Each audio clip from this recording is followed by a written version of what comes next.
DZRH, magandang umaga Pilipinas! Sa DZRH Radio, DZRH TV at DZRH Online, kasama si Kuya Angelo Palmones. Magandang umaga Pilipinas!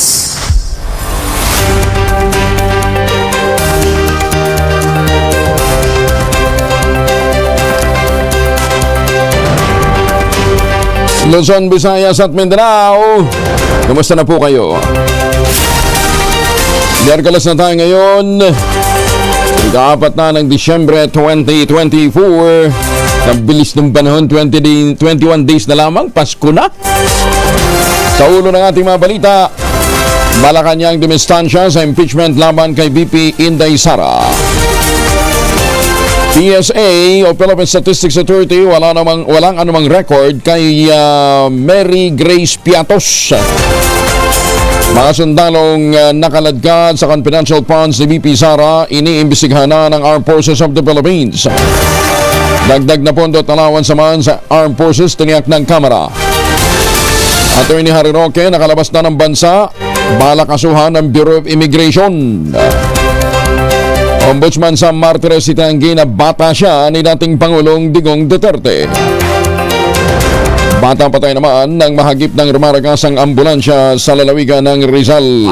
Balita, bagong impormasyon, kasama si Kuya Angelo Palmones. Magandang umaga, Pilipinas!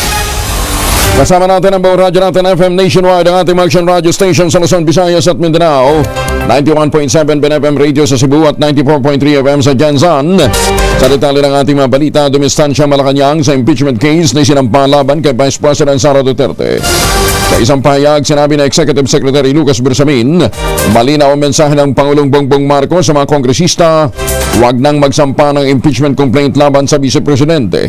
Wala rin anyang magagawa ang Office of the President dahil inihain ito ng independent complainants at ang pag-endorso nito ay prerogative ng kahit sinong membro ng Kamara de Representantes.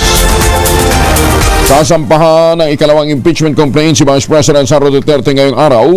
Pangungunahan nito ng iba't ibang progressive groups at nakatagdang endorso naman ng Makabayan Bloc.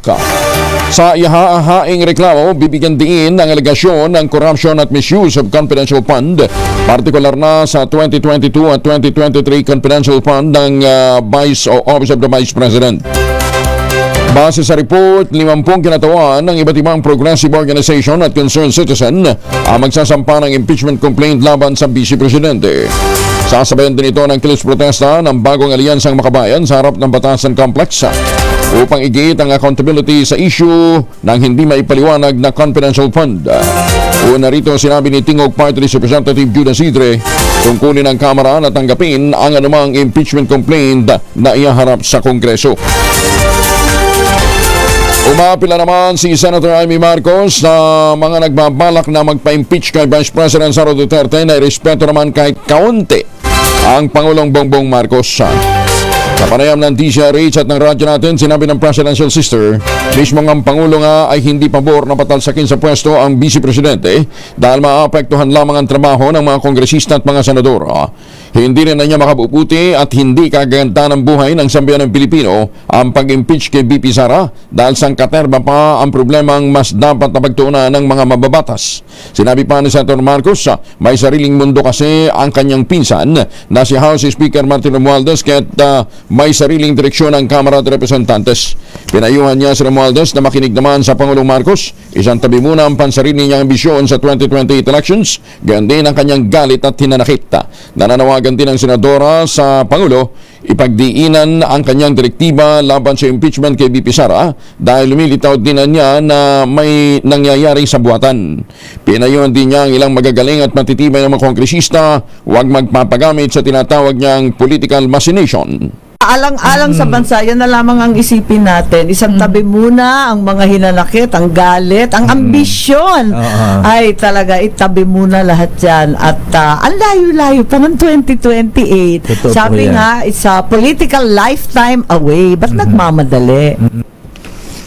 Samantala, walang choice ang Kamara kundi magtrabaho at idaan sa proseso ang impeachment complaint na inihain laban naman kay Vice President Sara Duterte. Paliwanag ni Bataan First District Representative Geraldine Roman, bahagi kasi ito ng mandato ng Kongreso alinsunod sa konstitusyon. Ito'y kahit pa mismo ang Pangulong Bongbong Marcos Jr. ang nananawagan sa mga kongresista huwag nang magsulong ng impeachment complaint laban kay VP Sara. Una nang sinabi ni House Secretary General Reginald Velasco na hindi nila pwedeng deadmahin ang inihayang impeachment complaint at kailangan itong dumaan sa impeachment proceedings alinsunod sa kanilang mandato. Aminado naman ang Office of the Ombudsman na tali ang kanilang kamay sa kaso laban kay Vice President Sara Duterte. Sa panayam ng programang 2x2, sinabi ni Ombudsman Samuel Martires na kinakailangang ma-impeach muna si VP Inday Sara bago makasuhan ng kriminal, sibil o kaya'y administratibo. Ang kay Martires sa ngayon, nagmamasid lamang sila at wala pang nakikitang pagkakataon na dapat imbestigahan ang Vice Presidente. Tanging ang Commission on Audit lamang ang niyang otorisadong mag-imbestiga laban sa confidential funds na kinakaharap ng Vice Presidente at ng Office of the Vice President kung kaya't hindi makikisali ang Ombudsman sa usapin. Samantala, ang mga pahayag na binitiwan ni VP Sara gaya ng pagbabanta sa buhay ng Pangulo ay NBI naman ang nakatagdang mag-imbestiga habang nasa kamay din ng Department of Justice ang pagsasampa ng kaso laban dito.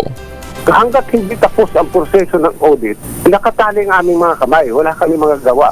Hinihintay namin yun. Kasi kung pagdating sa bandang huli, sasabihin ng Commission on Audit o sasabihin ng Supreme Court na wala man basihan yung mga notice of disallowances, walang basihan yung mga disallowances na ginawa ng COA, eh anong isasampa namin sa kanya? Wala. Ang problema lang ay hindi kami pwede mag-file ng kaso, criminal o civil o administratibo, kung yung kasong yan will result in the dismissal of the case of the subject impeachable officer. Nakatali ang kami namin dahil sa decision ng Supreme Court interpreting yung provisions sa impeachment ng impeachable officers. So, hindi kami makakagalaw hanggat parang sinasabi ng Supreme Court kasi, i-impeach niyo muna ang isang impeachable officer bago nakasuhan ng criminal o civil o administratibo. Iginit din ni Ombudsman Sam Martires na hindi siya bata ng dating Pangulong Rodrigo Duterte. Ginawa ng Ombudsman ang pahayag kasunod ng mga paratang na kaya hindi pa gumagalaw ang Office of the Ombudsman na makasuhan si VP Sara ay dahil sa Duterte appointing siya. Sa programang 2x2 pa rin, sinabi ni Martires na nakikiliti lamang siya sa paratang na ito. Ayon kay Martires, hindi siya inilagay ng dating Pangulong Duterte sa pwesto para i-babysit si VP Sara at sa halip ay para gawin lamang ang tama. Alam nyo, sa mga tanong na yan, masyado sa mga paratang sa amin o sa akin, na masyado na akong nakikiliti. Hindi na maganda yung pagkakakiliti sa akin. Kung ganyan naman ang kanilang sinasabi, so lahat ng opisyal ng gobyerno na katulad ng mga Pinoy appointees, di ba? May mga si President Aquino, si President Arroyo. Ibig bang sabihin hanggang ngayon yung loyalty nila, yung still they're beholden to the past president? Nang in-appoint ako ni President Duterte, wala naman kami usapan na, boy, Justice Martires, you take care of my children, you babysit. Hindi naman ko in-appoint na babysitter In-appoint ako ni President Duterte, dahil siguro sa paniniwala niya sa akin, in-appoint niya ako, ang sabi niya sa akin, do what is right. Walang record ng kapanganakan ng pangalang Mary Grace Piatos sa Philippine Statistics Authority o PSA. Ito naman ang lumabas sa pagsasaliksik ng ahensya matapos na maging kontrobersyal ang nasabing pangalan dahil nakaperma ito sa acknowledgement receipt para sa confidential fund ng Office of the Vice President. Ayon sa PSA, wala silang nakitang kahit anumang record ni Piatos sa kanilang database, maging para sa individual birth, marriage o kaya death record. Pero susubukan pa rin nilang makakalap ng anumang impormasyon sa civil registry para matukoy ang mga magulang naman ni Mary Grace Piatos. Ang tatay yata nito si Jack, ang nanay si Jill. Jack and Jill. Matatandang sinabi ng isang opisyal o ng isang ito na pong Special Disbursing Officer ng OBP sa pagdinig ng kamera na mula sa Davao City ang may apelidong Piatos. Lumalakas ang hinalang nawaldas lamang ang 2022-2023 Confidential Fund ng Office of the Vice President at ng Department of Education. Ito naman ang sinabi ni Bataan Representative General Din Roman matapos kumpirmahin ng Philippine Statistics Authority na hindi nag-e-exist ang sinasabing Mary Grace Piatos na manoy recipient ng Confidential Fund. Ayon kay Roman, malinaw na panluloko lamang ang mga ipinakitang dokumento sa kamera.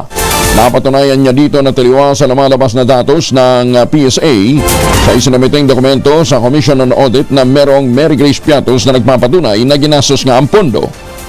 In effect, that certification means that Mary Grace Piatos does not exist, and that has serious implications, you know. When you submit documents to the COA na merong tao na nagngangalang Mary Grace Piatos na nag-justify ng certain gastos pero mapatunayan mong wala, parang merong element of fraud doon. So I guess that has to be taken into consideration by the Quadcom as well, no? This new development. Sinisilip naman ng Armed Forces of the Philippines ang posibleng paglabag ng mga sundalong pinangalanan sa paggastos ng confidential fund ng Office of the Vice President. Ayon kay Armed Forces spokesperson Colonel Francel Padilla, nagpapatuloy ang investigasyon sa pagkakasangkot ni Vice Presidential Security Protection Group Chief Colonel Raymond Lachica at isang Lieutenant Colonel Dennis Nolasco. Nauna nang sinabi ni Padilla na limitado lamang dapat ang pagbibigay ng seguridad sa mga nagiging tungkulin ng BPSPG. Sa kabila nito, hindi pa rin niya tuluyang pinapalitan ang mga nabanggit na AFP personnel na nagsisilbing security detail ni BP Inday Sara dahil pinoproseso pa ang kanilang temporary relief. This is an ongoing investigation. No? In our part for the Armed Forces of the Philippines, we're looking at the merits of the case on kung ano mo pwede namin makita doon in terms of administrative issues that we have to address. And kung meron man, that's when we will be acting accordingly. 14 na minuto na makalipas ang alas 4 ng umaga, nakalabas na ng bansa ang dating presidential spokesperson na si Attorney Harry Roque. Sa eksklusibong panayam ng DZRH at ng radyo natin, mismong si Roque ang nangkumpirmang nakaalis na ito ng bansa at nasa Abu Dhabi, UAE na siya. Ayon kay Roque, nagtungo siya roon para panumpaan ang kanyang inihaing counter affidavit sa Department of Justice. Sa kabila nito, hindi na idinitali pa ng dating spokesperson kung kailan siya lumabas ng Pilipinas. Yes, wala po ako ngayon sa Pilipinas. Ako po'y nagtungo ng Abu Dhabi, UAE nung Biyernes para manumpa doon sa aking counter affidavit. Matagal na ba kayong nakaalis ng bansa? Ay, tsaka na natin pag-usapan yan kapag ako'y nakabalik na ng Pilipinas. Samantala, nang tanungin kung bakit o kung kailan naman niya balak bumalik ng Pilipinas, ang sagot lamang ni Roque, magdedepende niya ito sa desisyon ng Korte Suprema. Kung sinabi po ng Kongreso, ng Korte Suprema, na kinakailangan pong isumite mga dokumento na yan, susunod naman po ako. In fact, nakahanda ako eh. Pero pinaglalaban ko po ang prinsipyo. Ang prinsipyo na unang-una, hindi kapangyarihan ng Kongreso mag-imbestiga ng kahit anong krimen at hindi kapangyarihan ng Kongreso na magpaparusa ng kahit sino. No? At pangalawa, hindi dapat lumalabas sa poder niya dahil paulit-ulit ang sinabi ng ating Korte Suprema, ang power of contempt ay para lamang in aid of legislation and not for any other purpose. Samantala, iginitin ng dating presidential spokesperson na labag sa kanyang karapatan na siya ay ma-cite in contempt pa. Sa panayam pa rin ng DZRH at ang radyo natin, sinabi ni Atty. Roque na labag sa salig ng batas ang kautusang ito ng Kongreso. Wala naman daw kasing kinalaman sa POGO ang mga impormasyon na hinihingi sa kanya kundi tungkol sa kanyang personal na buhay. Iginit din ni Roque na dating kongresista na walang dahilan ang pagpapaharap sa kanya sa pagdinig ng kamera na kanya rin namang dinaluhan ng 3 beses. Tama po yan, wala pong dahilan. Kasi kung in aid of legislation, ako pa ang tutulong sa kanila. Dahil ako naman naging mambabatas, naging profesor ng batas. Ayun. Kakasuhan naman ang Bureau of Immigration si dating presidential spokesperson Harry Roque sa hinalang lumabas ito ng bansa sa pamamagitan ng illegal na paraan. Ayon kay Immigration Commissioner Joel Anthony Biado, sa ginawa niyang verification sa kanilang records, wala itong pagtatangkang lumabas ng Pilipinas sa pamamagitan ng formal channels. Sa record na travel ni Roque, lumalabas na noong Hulyo lamang, nagtungo ito ng Los Angeles, California, USA. Natukoy lamang na ito ay nakasibat matapos na magsumiti nga ng counter affidavit sa kasong qualified trafficking na nanotaryo sa Abu Dhabi, UAE. Mahinala si Biado na pineke ni Roque ang immigration clearance upang matanggap siya sa pinuntahang bansa sa tulong ng mga kurap at may walang prinsipyong individual, lalo pa nga't nasa lookout bulletin ito ng Bureau of Immigration. Higit naman sa 3,000 residente ng Ilocos Norte ang nabiyayaan ng mahalagang serbisyong pangkalusugan at mga tulong. Binigay ito ng Philippine Amusement and Gaming Corporation of Bacoor sa pamamagitan ng Bawat Buhay Mahalaga Serbisyo Caravan. Ang 2 araw na caravan ay ginanap sa Ilocos Norte Centennial Arena. Nagbigay ng libreng medical consultation at serbisyo, mga gamot, food packs at mga mahalagang serbisyo at tulong kung pangkomunidad. Nagpaabot din ang Bacoor ng 50 million pesos na donasyon para sa provincial government. Tinanggap ito ni Governor Matthew Marcos Manotoc. Kabilang dito ang mga bisikleta para sa mga barangay bike patrol, go bags na nilagyan ng first aid kit, wheelchair at marami pang iba. Bukod dito, 45 livelihood starter packages naman ang narapol sa panahon ng event at nangako din ang Bacoor na maghahatid pa ng medical na kagamitan kabilang ang 2D echo machine, portable ventilator, glucose, cholesterol, uric acid monitoring device sa unang bahagi naman ng susunod na taon.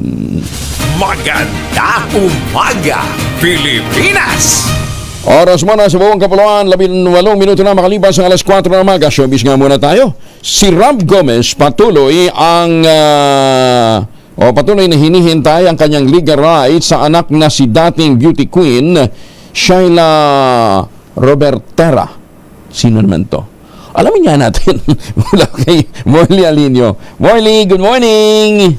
Gising na ang showbiz! Good morning, Kuya Angel! Nagkaroon ako ng chance na makausap si Rob Gomez sa presko ng pelikulang Strange Frequencies na dating Taiwan Haunted Hospital. At ito ay entry para sa darating na Metro Manila Film Festival. Si Rob ay mula sa angkan ng mga artista. Siya ay isang modelo at kasalukuyang abala sa paggawa ng mga pelikula. May anak si Rob sa isang beauty queen na ang pangalan ay Sheila Robertera, na kung saan ay may anak ito. At napakagandang anak nito, Kuya Angel, na isang baby girl na ang name ay Amelia. Kontrobersyal ang paghihiwalay nila Rob at Sheila dahil nasangkot ang pangalan ng aktres na si Herlyn Budol, na kung saan sinasabi na may lihim palang relasyon si Herlyn kay Rob. Nagsampa ng kaso si Sheila laban kay Rob at si Rob naman ay humihingi rin sa korte ng pagkakataon o pribilehiyong mabisita ang anak na si Amelia dahil ipinagkakait umano ito ni Sheila. Sabi ni Rob, masyado na raw mabagal ang hustisya. Sobrang miss na raw niya ang anak niyang si Amelia. Yan ang ating DZRH Showbiz Hottest News. Ako po ang inyong RH47, Morley Alinio, para sa DZRH, una sa Pilipinas, una sa Pilipino. Babu! Maraming salamat, Morley! Yun pala yung intriga kay Herlyn Budol. Sige. Ay makamisi, sa may araw ba si Mr. Pag-uwi galing ng trabaho apit dalian sa germs sa katawan nila. Para labanan ng may araw tumay pawis, gumamit ng Shield Bath Soap regularly. Unbeatable ang Shield sa paglaban sa germs versus another brand by Shea Butter. Pampalambot ng kuti sa presyong abot kaya 12.50 SRP. Kaya naman recommended dito ng Philippine Nurses Association. Kaya misis ay challenge you, subukan ng Shield Bath Soap. Galit sa sakit, may malasakit, sulit na sulit. At habang kayo nagsashower, gamit ang Shield Bath Soap. Magmuni-muni tayo para malaman kung anong sagot sa ating mahiwagang tunog. Nagkakahalaga ngayon ng 16,000 pesos. Mahiwagang tunog!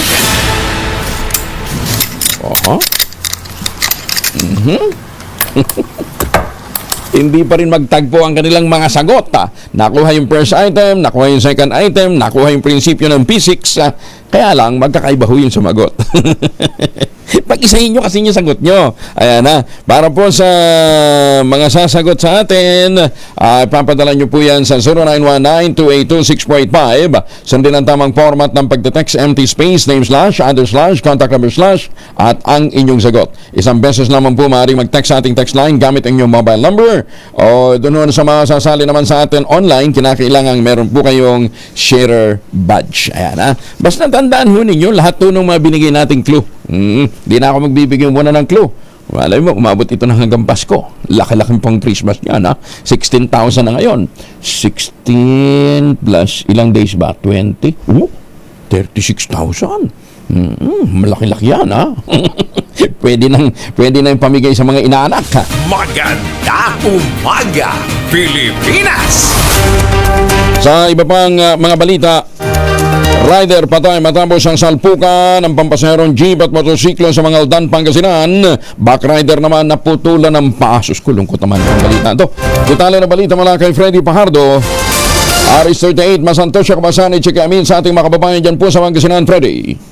Isang patay sa salpukan ng motorsiklo at pampaserong jeep sa kahabaan ng barangay Anulid, Mangaldan, Pangasinan alas 5 ng madaling araw kahapon. Sa ulat ni Chief of Police Lieutenant Colonel Roldan Cabatan, ang nasawi na kilalang si Michael Naraha, 32 anyos, taga barangay Bari, Mangaldan, habang naputulan naman ng paa ang kanyang angkas na pinsan na si Chester Sarmiento, 28 anyos, ng barangay Nabaluan sa nasabing bayan. Sa investigasyon, nabatid na nag-overtake sa sinusundang sasakyan sila Naraha na pumasok sa linya ng kasalubong na pampasaherong jeep na minamaneho ni Joey Garcia, 31 anyos, residente ng barangay Babasit, Manawag.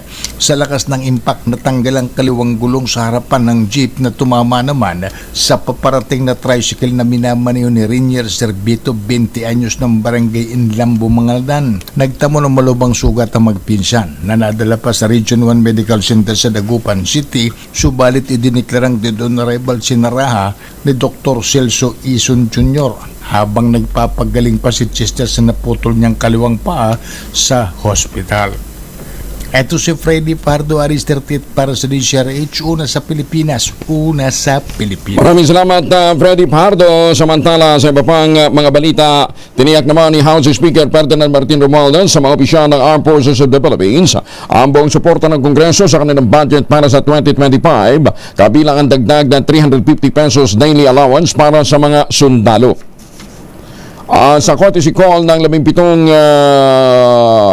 flag officers and generals sa House of Representatives, binigyan din ni Speaker Romualdez ang kahalagahan ng sapat na pondo para sa modernization at kapakanan ng ating mga kawal.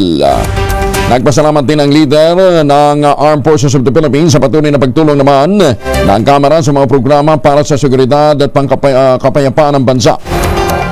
Kabilang sa mga general na humarap kay Speaker Romualdez, sina Lieutenant General Jimmy Larida, Commander ng Southern Luzon Command, Lieutenant General Agustin Malinit, Commanding General ng Philippine Air Force, si Rear Admiral Jose Ambrosio Espeleta ng Philippine Navy, Rear Admiral Alan Javier, Naval Inspector General, Major General Adonis Orio ng Philippine Army, Brigadier General Florante Gagua ng 7th Infantry Division ng Philippine Army, Brigadier General Joseph Norwin Pasamonte, Commander Juancho Marayag, Brigadier General Bob Apostol, Brigadier General Wert Aguerico Asierto, Brigadier General Rosendo Abad, Brigadier General Michael Logico, Brigadier General Jose Ambrosio Russia, Brigadier General Jose Archog, yan din si Brigadier General Ronald Jas Alcuja at Brigadier General Raul Tangco. Nananawagan naman ang Pangulong Bongbong Marcos Jr. sa lahat ng kawani ng gobyerno at iba pang mga public servant na paigtingin ang katapatan, malasakit, pakikipagkapwa at bayanihan sa kanilang hanay. Itong inapila ng Pangulo sa ikalimang State Conference on the United Nations Convention Against Corruption, Implementation and Review sa Malacanang. Naniniwala ang Presidente na sa pamamagitan nito malalabanan at matutugunan ang korupsyon sa public office. Iginit pa nito na dapat tutukan at paigtingin sa kultura ang integridad sa tanggapan ng gobyerno at hindi lamang basta tututukan ang mga regulasyon. we must shift away from merely enforcing compliance with laws, rules, and regulations to steering our people towards the practice of integrity in their daily lives. Integrity that is rooted in katapatan, malasakit, pakikipagkapwa, and bayanihan. These need to be reinforced and sustained. This is the kind of transformation that we envision, which guides not only our systems of governance, but our behaviors as citizens of this bagong Pilipinas.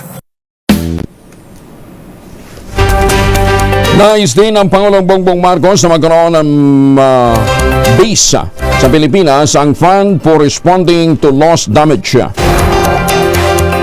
Fund for Responding to Loss and Damage. Ito naman ang sinabi ng Presidente sa courtesy call ng mga miyembro ng board ng FRLD sa Malacanang. Ayon sa Pangulo, sinisikap niyang magkaroon ng base ng Fund for Responding to Loss and Damage sa Maynila dahil importante ito sa gitna ng panganib na kinakarap ng bansa dala ng climate change. Kumpiyansa ang Pangulo sa pamamagitan nito matutugunan ang epekto ng climate change at mga natural calamities na tumatama sa bansa. Abot naman sa 48 million pesos na pondo sa lungsod ng Maynila para sa mga senior citizen ang nasa e-wallet pa rin ng PayMaya. Ito ang binunyag ni Manila Mayor Hanny Lacuna, katumbas ito ng 6,000 pesos na yearly allowance ng 8,000 mga senior citizen sa ilalim ng liderato ni dating Mayor Isko Moreno. Kwento pa ni Mayor Lacuna, noong panahon na ibinadaan ang allowance sa mga senior citizen sa PayMaya, napakarami nilang natanggap na mga reklamo. Hanggang ngayon, hindi pa rin daw nawi-withdraw sa PayMaya ang nasa 48 million pesos na pondo. Kinasuhan na rin niya ng lungsod ng Maynila ang PayMaya dahil sa hindi ma-retrieve na pera. Ikinakatuwiran naman ng nasabing e-wallet na nakuha na ng mga senior citizen ang kanilang allowance. Hindi ba kaya panibagong Mary Grace Piato ang nag-withdraw? Marami-raming Mary Grace Piato yun kung panay senior citizen ang nag-withdraw. Mahigit 3 taon naman ang mga PDL sa Tacloban City Jail may kinakaharap na kasong may kinalaman sa illegal drugs. Detalye ng balita mula kay Jimmy Angay-Angay, RS32, maupay nga agad Jimmy. Sa mahigit 400 mga persons deprived of liberty PDL sa lungsod ng Tacloban, mahigit 300 ang mga ito may kinaharap na kaso sa illegal na druga. Ito ang sinabi ni Bureau of Jail Management and Penology, Tacloban City Jail Warden Chief Inspector Jim Ariz sa Buranday sa isang panayam. Ayon kay Chief Inspector Buranday, bumaba ang bilang na ito dahil nung una, umabot sa 1,000 mga PDLs ang mayroon sa naturang kulungan. Ginawa nila ang paglipat sa mga PDL sa Bureau of Corrections sa Abuyog Penal Colony ang mga convicted na sa kanilang kaso. Ang iba naman ay tinulungan ng PPA-DOJ para maka-avail ng parole at provision. Masusolusyonan naman siksikan sa naturang kulungan kung mailipat na ang jail facilities sa New Kawayan sa Tacloban. Mula dito sa DYV Lacson Radyo Tacloban, ito si RS32 Jimmy Angay-Angay para sa DZRH, una sa Pilipinas, una sa Pilipino. Salamat Jimmy Angay-Angay. Oy mga mamis, pwede ho tayong mag-laundry day today, ha? Lutno ka ba kapag makapit, badikit at malupit ang mancha? All you need is Pride. Magpapahirapan ang self-concert Pride. Easy at worry-free naman ang laundry. Sa triple stain-away formula, tanggal ang matinding mancha based on test at chocolate, modern, sembon and cotton. Gawa po ito ng ACS. Magbuo ng panibagong probinsya sa mga BARM o sa Bangsamoro Autonomous Region in Muslim Mindanao, tatalakayin ngayong araw ng Senado. Detalye na balita mula kay Jun Di Makutang, RS19. Assalamualaikum, Jun. Alaikumussalam, Kuyang Angel. Nagsisimula na ang mga legal na proseso para sa paglikha ng bagong probinsya sa SJE BARM na tatawaging Cotabato Province na kinasasakupan ng 63 barangay at 8 bagong tatag na munisipyo. Isa sa mga resource person na inibitahan para sa gagawing Senate hearing ng Local Government Committee led by Senator J.B. Ejercito ay si Bangsamoro Parliament Member Kelly Antao Alhaj. Tayo ng Maynila para po mag-attend tayo sa pinatawag po ng Senate hearing ng Committee on Local Government chaired by Senator J.B. Ejercito kung saan isa po tayo sa mga resource person na iniimbita nila. So inshallah, ito'y manalangin na ito'y magtagumpay dahil po ang hinangad natin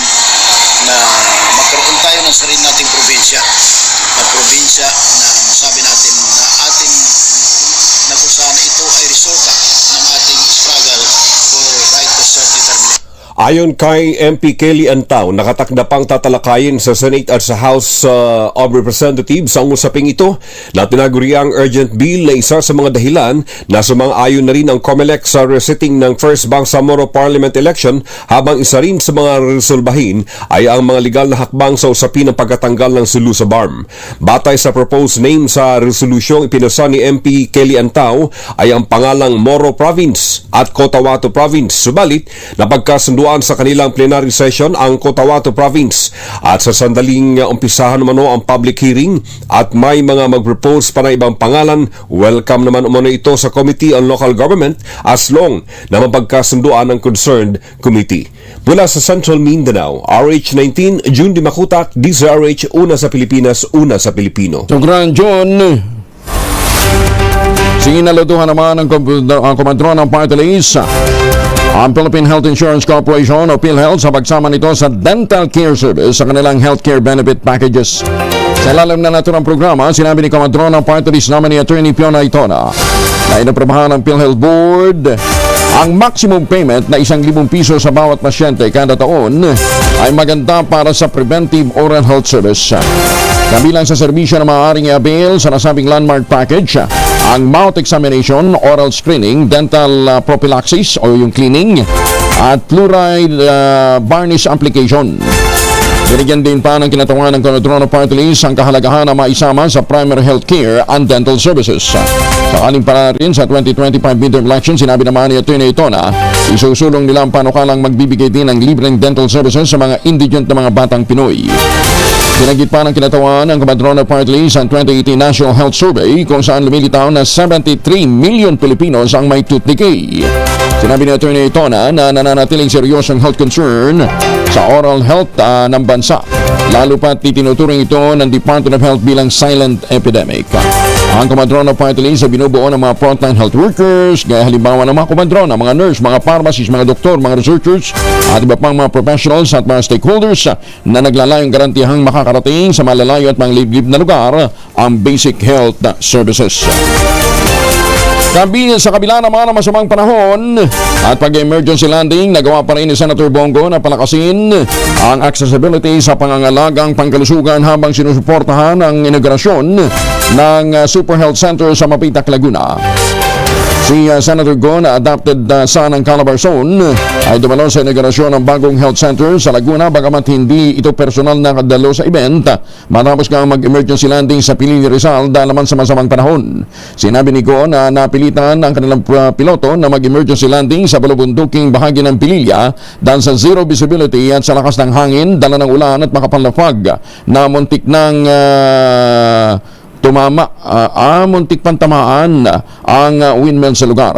Sinabi ng senador, ito ng pangatlong beses na siya'y muntik-muntik ang madisgrasya dahil sa pagtupad sa kanyang tungkulin bilang isang lingkod bayan.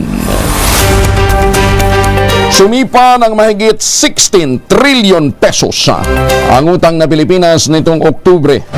Sa datos ng Bureau of Treasury, ito na ang pinakamataas na naitalang utang ng Pilipinas sa kasaysayan na dulot ng mababang halaga ng piso kontra dolyar. Ayon sa Bureau of Treasury, mas mataas ito ng 10.6% kumpara sa 14.48 trillion pesos na utang noong nakaraang taon. May nakausap po tayo yung mga economists at ang sinasabi nga nila, ang kinababahala ho nila, baka sumampa pa ho ang palitan ng dolyar laban sa piso sa mga susunod na buwan ng hanggang 60 pesos. Huwag naman ho sana, no ha? Hindi daw yun maiiwasang mangyari dahil lumalaki na lumalaki ang ating budget, ano ha? Ang national budget natin, palaki ng palaki. Inefficient naman ho ang koleksyon ng mga collecting agencies ng gobyerno. Bureau of Customs lamang ho nakakakote. Yung BIR hanggang ngayon hindi pa rin ho nakakagol. Ang tagal-tagal na.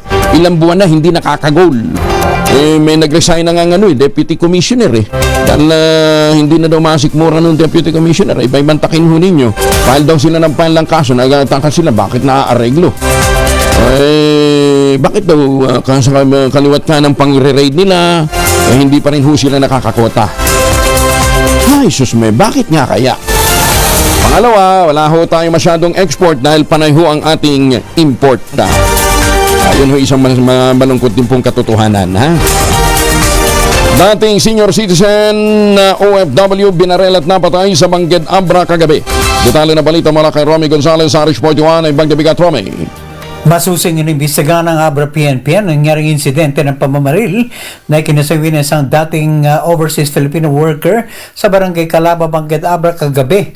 Nakilalang biktima na si Engineer Emmanuel Noli Bacara Manglibo, 63 taong gulang at residente sa Calaba, Bangged Abra. Patay sa report ng Bangged Municipal Police Station, papasok na sana sa kanyang bahay ang biktima sakay sa kanyang motorsiklo ng lapitan at barilin ng 2 beses ng di pa nakikilalang salarin at pagkatapos ay mabilis na tumakas patungo sa town proper ng Bangged. Nagtamo ang biktima na tama ng bara sa kanang barikat at likod ng ulo na sanay na kanyang pagkamatay habang ginagamot sa Chares Memorial Hospital. Kagad na naglunsad ang manhunt operation ng Bangged Municipal Police Station kasabay ng pag-alerto lahat ng municipal police stations at mobile force company at naglagay ng police checkpoints at nagpatupad ng dragnet operation para mahuli ang suspect. Nahagip ng CCTV camera ang footage kung paano binaril ng suspect ang biktima. Ito si Aris 41 Romy Gonzalez para sa DZRH. Una sa Pilipinas, una sa Pilipino. Maraming salamat, Romy. Just take Nina. Maganda umaga, Pilipinas! Mga tayo po may mga importanteng lakad. May 2 formulation ng family alcohol na pwede nating baunin. Yung family 70% isopropyl alcohol, specially prepared for clinics, hospital, pharmacies, laboratories.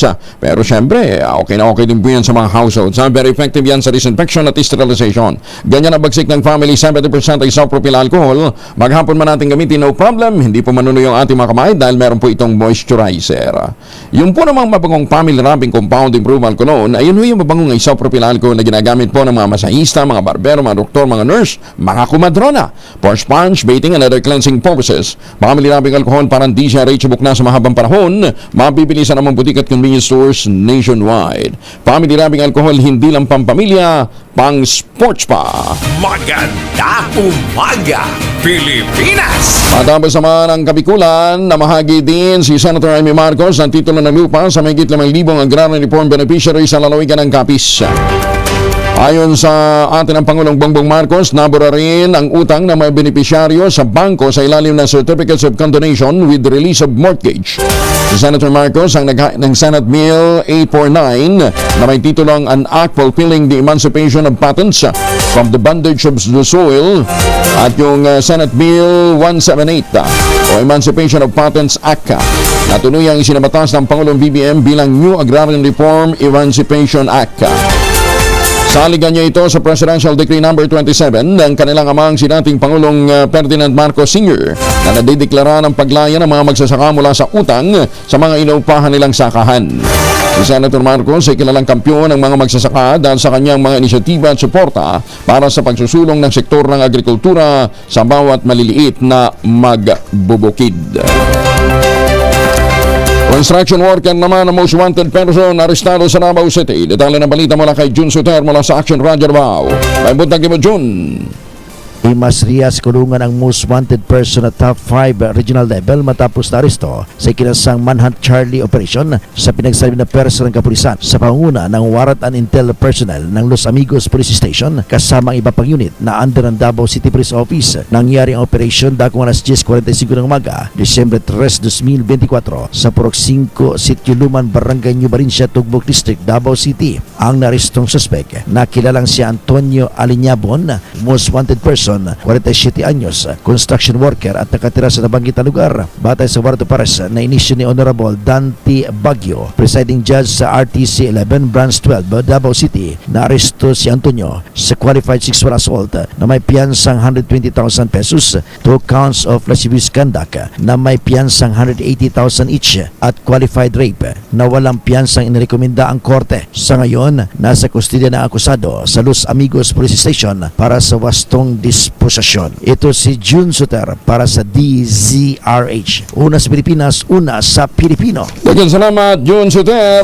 Maganda Maganda umaga, Pilipinas! Durante una makalipas ang alas 4 ng umaga, baka kayo ho'y pauwi ng Pilipinas sa mga OFW o kaya ho kayo yung mga turista. Aba, wag na hong magbaon ng magpasalubong na imported na tsokolate. Meron po tayong tangerine chocolate. Ito po ay branda ng mga magdiniwog ng mga magsasaka dyan po sa lalawigan ng Quezon. Sa tulong po ni Dr. Helen Tan, yung pong mga planting material ng kakao galing Davao, hinakot po yan para maitanim sa ilalim po ng mga nyugan. Kaya ngayon, nagpo-produce na ho sila ng dekalidad na kakao beans, pinaprocess para maging tangerine chocolate. Available sa 0919-095-5935. May mahigit 10 variants po ang tangerine chocolate po. Pwede yung i-check sa tangerinechocolate.ph. Ang sabi nga po ni Dr. Helen Tan, sino magmamalasakit sa Pilipino kundi ang kapwa Pilipino? Kaya sa bawat tangkilik po natin ng tangerine chocolate, pinalalakas natin ang loob ng ating mga magsasaka, pinalalakas natin ang ating lokal na ekonomiya. Tangerine chocolate, 100% gawang lokal, but taste and looks global. Dahil tinulungan po ito ng Department of Science and Technology at ng Department of Trade and Industry. Tangerine chocolate, tangkilikin natin ang gawang atin, sabi po ni Dr. Helen Tan. Maganda umaga, Pilipinas! Binigyan din naman ng senatorial aspirant na si Atty. Jimmy Bondoc na ang 2025 midterm elections na lamang ang natitirang pag-asa upang hindi mabuwag ang iba pang mga sangay ng gobyerno. Hinikayat ni Atty. Bondoc ang publiko na bumoto sa para makakaroon tayo ng matining leader na may respeto sa demokrasya ng bansa. Ginawa ni Atty. Bondoc ang pahayag sa gitna ng ingay sa politika, partikular na ang pag-atake ng administrasyon kay VP Inday Sara Duterte.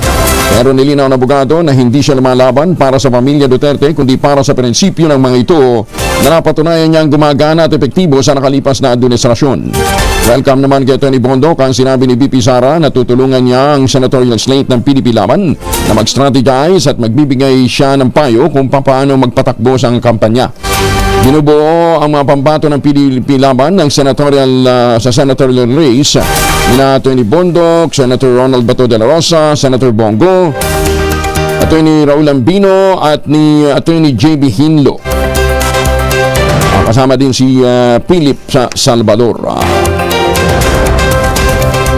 Nangungunang prioridad ng mga Pilipino ang kalusugan at negosyo. Ito naman resulta ng pag-aaral ng Boston Consulting Group nitong Oktubre. Sa datos, 58% ng mga Pilipino nagsasabing financial security para sa health service ang kanilang prioridad. Ito ay kabilang sa kabilang umano na merong National Health Insurance Provider ng Pilipinas, yung nga pong tinatawag na PhilHealth, na ang pondo ay binawi naman, nilipat sa kung saan. Sinabi ni Julian Cua, ang Managing Director ng Boston Consulting Group, maraming Pilipino pa rin ang kumukuha ng private health insurance para mas maramdaman ang proteksyon ng kanilang kalusugan. Samantala, 56% naman ng mga Pilipino nagsasabing nais nilang magsimula ng sariling negosyo dahil sa paniniwalang magkakaroon sila ng mas maraming oras at financial freedom kung papasukin nila ang mundo ng pagninegosyo. Bagong balita, bagong impormasyon, kasama si Kuya Angelo Palmones. Magandang umaga, Pilipinas! Ay, magandang umaga sa mga Pilipino dyan sa South Korea. Lifted na ho, nilift na ho yung diniklarang martial law sa South Korea. Ito naman ay kasunod ng pag-anunsyo ng South Korean President na si Yoon Suk-yeol sa isang unannounced late-night address sa YTN Television. Ayon kay Yoon, layon lamang ng implementasyon ng batas militar na protektahan ang mga taga-South Korea mula sa banta ng mga North Communist Forces. Na nawagan din ang Pangulo sa mga South Korean o sa South Korean Parliament na tingnan din kaagad ang deklarasyon. Ginit naman nito na invalid ang deklarasyon at poprotektahan lamang o pinoprotektahan nito ang demokrasya ng taong bayan. Lifted na ho yung idiniklarang martial law dyan po sa South Korea. Maganda umaga, Pilipinas! Ano sa'yo? Ayan, ganun din. Ay, magandang umaga sa mga suki natin all over the world. Kamusta na ho yung mga Pilipino dyan po sa Hong Kong? Magandang umaga sa mga suki natin dyan sa Japan, Ohayo gozaimasu. Magandang umaga din po sa mga suki natin dyan po sa Middle East. Sa lahat po ng mga seafarers natin, sa mga mandaragat, ingat po kayo. Siyempre, batiin din natin ang magandang umaga sa Mayor Senny Mendoza. Mayor Senny, kumusta ng Taal? Takin nyo, kahapon tinatanong ko lang si Director Toto Bakulkol kung kumusta ng Taal. Sabi niya, okay. Ayun, wala pa, hindi pa natatapos yung programa natin. Pumutok. Nagkaroon ng phreatic eruption. Lupit huwag muna natin banggitin. Baka mamaya pag binanggit na naman natin uli, bumigay na naman. Ay, magandang umaga din kay Gonggoyo Larosabal. Magandang gumigising mo ito, si Boss Mike ng Toyota Alabang, magandang umaga. Si Justice Max De Leon. Meron pang isang maagang gumigising at tatangkang manalo sa mahiwagang tunog. Si Senator Lito Lapid. Senator Lito Lapid, magandang umaga po sa inyo, Meron pa si Congressman Biong Garing at saka si Congressman Ador Plato. Magandang umaga po sa inyo, Mayor Senny Mendoza, ingat po kayo dyan sa Talisay, At syempre, batiin na rin natin ang Midnight Singers natin, sina June, si Tita Loy, si Boss Manny, Tita Cora, si Sir Art, at saka si Ma'am Linda. Ayan, ready na ho sila para sa susunod na round ng kanilang roadshow dyan po sa California. Congratulations muna kay Mark Hill Castro. Si Mark Hill Castro ay licensed customs broker na, Binabati ka ng iyong dating bossing na si Dr. Yeye Manawis. Bagong balita, bagong impormasyon, kasama si Kuya Angelo Palmones. Magandang umaga, Pilipinas! 48 na makalipas sa alas 4 na umaga. Oras na para tayo mag-ultabayo. Ano bang ultabayo? Ang ultabayo po ay postbiotic with Lactococcus lactis strain plasma. Ito po ay dumaan sa napakahabang clinical trial dyan po sa Japan. Kaya hindi po ito kwentong kutsero o mga testimonya lamang. Mahabang clinical trial po ang dinaanan po nito. Ang bawat kapsula po ng ultabayo ay nagtataglay ng 50 billion cells ng Lactococcus lactis strain plasma. Kaya napaka-potent po nito na pagpasok sa ating katawan, na-activate po nito yung PDC, yung plasmacytoid dendritic cell. Ang tawag ho dyan ng ating mga dalumhasa ay commander ng ating immune system. Kaya lumalakas po ang ating immunity, itinataboy ang mga toxin sa ating katawan habang tayo po ay natutulog. Na-achieve na natin ang magandang tulog, yung sinasabing stage 4 ng tulog. Kaya napapahinga ho ang buong katawan, ang ating isip niya kinabukasan, may panibagong sigla ka, may panibagong panlaban ka sa amo ng puyat, pagod at stress. Ayan, Kaya doon sa mga matindi ang stress na hinaharap, dapat araw-araw ho tayo nag-uultabayo, 2 kapsula daw po, 1 oras bago matulog. Yan ang pinakamabisang paraan para ma-achieve natin ang benefits ng ultabayo. Available po ito sa Lazada at Shopee. Siguraduhin lamang galing po ito sa Tioxis Ventures. Kung meron po kayo mga concerns, may mga katanungan, mag-text po kayo sa 0917-110-6580 at may mga medical experts po tayo nag-antabay dyan para sagutin ang inyong mga tanong. Available din po ito sa Mercury Drug, Amesco Drug, Passment Pharmacy, John's Pharmacy at Curamed. Pero wag natin kalimutan, ang ultabayo po ay hindi gamot at hindi dapat gamitin panggamot sa anumang uri ng sakit. Magandang umaga, Pilipinas!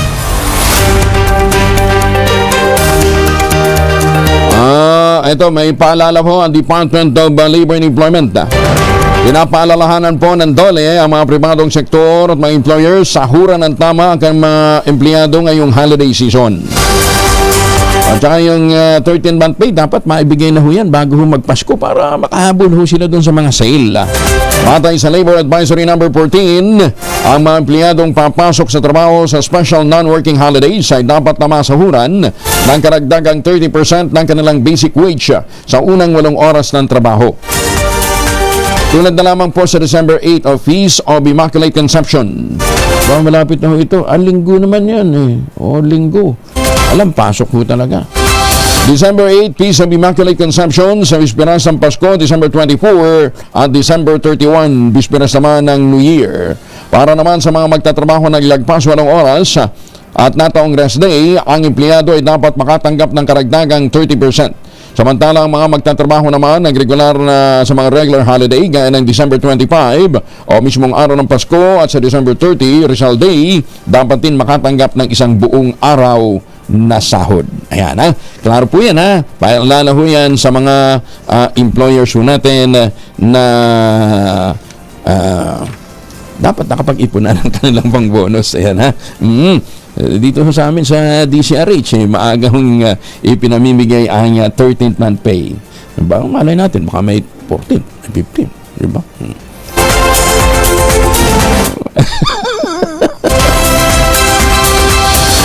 Di dasal nyo. Darating yan, maniwala kayo. Patay ang isang 5 taong gulang na batang lalaki nang masagasaan ng rumaragasang ambulansya sa Taytay, Rizal. Sa ulat ng pulisya, papatawid ang bata sa Inares Avenue sa Barangay Santa Ana nang biglang bumulaga ang isang ambulansya na minamaneho ng isang alias Eugene. Sinubukan pang maisugod ng ospital ng bata pero diniklarang dead on arrival sa ospital. Hawak na ng pulisya ang suspect na naharap sa kasong kriminal. Pero paalala din ho naman natin sa mga kababayan natin, pagka nakakarinig na ho tayo ng tunog ho ng ambulansya, ng sirena, medyo tumabi-tabi na. Oo. Sa ibang bansa, ganun ang lalo na pagka sunog, di ba? Pagka may nakikitang paparating na bumbero, tumatabi lahat, nagbibigay daan. Kasi nga po, emergency ho yan. Dito sa Pilipinas, hindi. Tatabi nga. Pagkatapos lahat ng buraot susunod. Lalo na pag ambulansya, di ba? Ayaw matraffic. Ayaw makikiburaot. Susunod dun ho sa mga ambulansya na akala mo kamag-anak ho nila yung sakay. Maganda umaga, Pilipinas! Naimagdabigan sa mga kababayan natin dyan sa San Mariano, Isabela. At magandang umaga din sa mga suki natin sa Bay, Laguna. Oy, Evan lang, kumusta na ho kayo? Alam ko, pauwi ho kayo from Las Vegas, See you soon, At magandang umaga po sa mga suki natin muli dyan po sa Japan. Birthday pala ni Edmar Stabilio nung isang araw.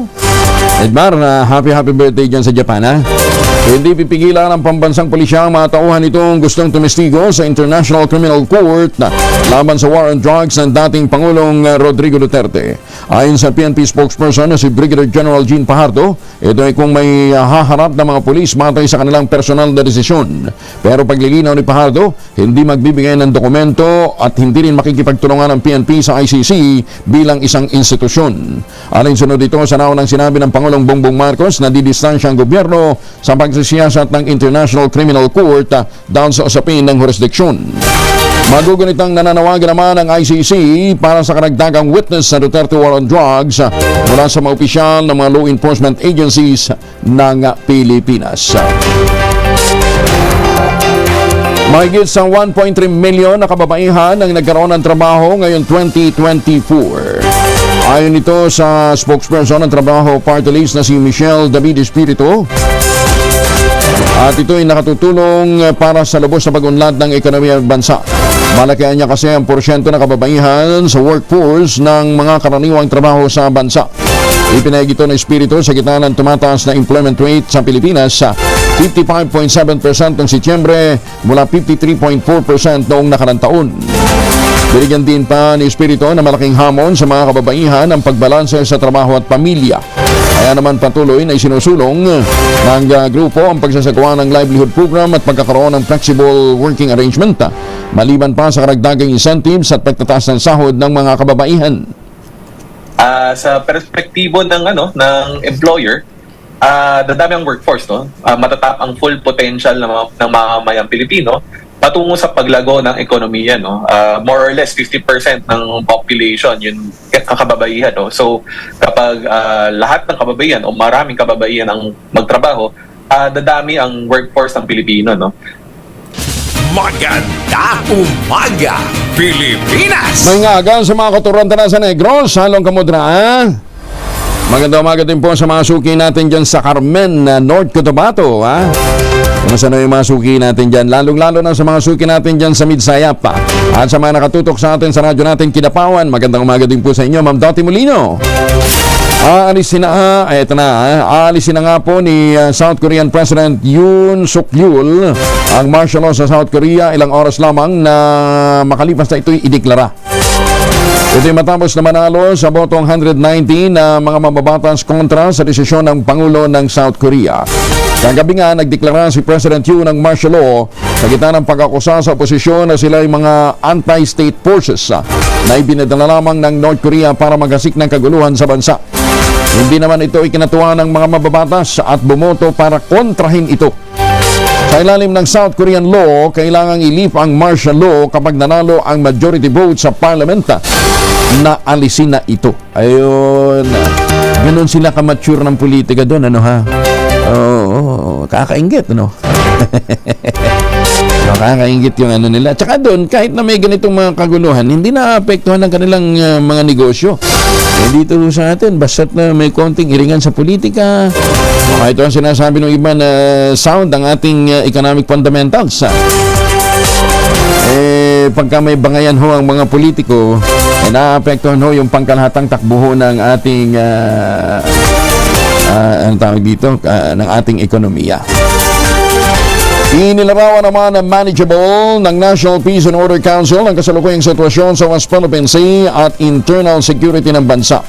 Ayon kay Brigadier General Jean Fajardo, tagapagsalita ng PNP, ito naman ang inuulat sa kanilang assessment ng National Security Council at ground commanders sa pinakahuling pagpupulong. Ito ay sa harap ng pampalapit na holiday season at panahon ng halalan na magsisimula sa Enero 12. Sinabi ni Fajardo, nagsumiti na rin ang PNP ng mga potensyal na maging election areas of concern pero sasalang pa ito sa validation ng konseho. On the part of the NSC ay nag-present din po siya ng with respect naman po doon sa situation po doon sa West Philippine Seas na the situation remains manageable naman po. And of course, yung ating security preparation for the election. And even yung ating internal security, ang sinabi naman po ng ating mga commanders ay it remains manageable at least up to the time na tayo po ay nagsasagawa po ng National Peace and Order Council. Isinagawa ang pulong ng security sector ilang araw matapos ang pagpapahayag ng PNP at ng Armed Forces of the Philippines. Hindi kailangan magtaas ng alerto sa kabila ng kasalukuyang ingay at bangayan sa politika. Oy, happy fiesta sa mga taga Santa Barbara, Iloilo. Kumusta na ho yung mga kababayan natin dyan sa Santa Barbara, ha? Halong kamadara. 28 makalipas ang alas 4 ng umaga, nagsumite ang China ng statement sa United Nations na nagpapahayag ng lubusang pagkangkin sa Baho de Masinloc o Scarborough Shoal na nasa loob ng Exclusive Economic Zone ng Pilipinas. Sa isinabiting statement on the baseline sa territorial sea ng China, iginit nito na sa kanila ang teritoryo kalakip ng isang chart na nagpapakita sa Baho de Masinloc.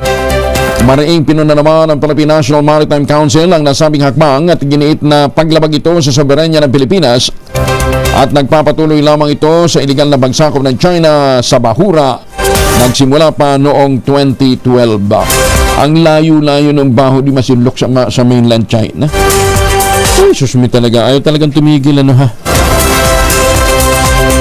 Para ho doon sa mga naghahanap na magandang investment opportunity, nandyan po yung inaalok sa atin ng Westchester Realty Corporation. Ano ho? Pagkakataon ng bawat Pilipinong may sakatuparan ang pagkaroon ng dream home. Ang pinakamurang ready for occupancy unit ngayon with easiest term, 5% lamang ang down payment, ay mga alok ho ng Westchester Realty dyan po sa Central Luzon. Yung po yung Sibera Mabalacan, Sibera Bacolor, Samira at saka Sibera Prestige. Aba, 20,000 pesos all-in down payment, pwede ka na maglipat bahay agad after ng take-out po ng Pag-ibig Housing Loan. At ano bang iniintay po ninyo? Ito pa rin ang pangarap na magkaroon ng sariling bahay sa presyong abot kaya. Nasa loob po ng township yung pong eskwelahan, simbahan, palengke, grocery store. Abay, pati ba naman, munisipyo nandun din ho sa loob ng township. Napakalapit lamang po nito sa Clark Economic Zone at Clark International Airport. At ng kagandahan pa ho, kung ngayon ho kayo bibili, aba, matik ka. Basta't nagpa-reserve ba, meron ho kayong Noche Buena promo. Royal Noche Buena promo. Ayan, ha? Pagka kayo po ay nagpa-reserve.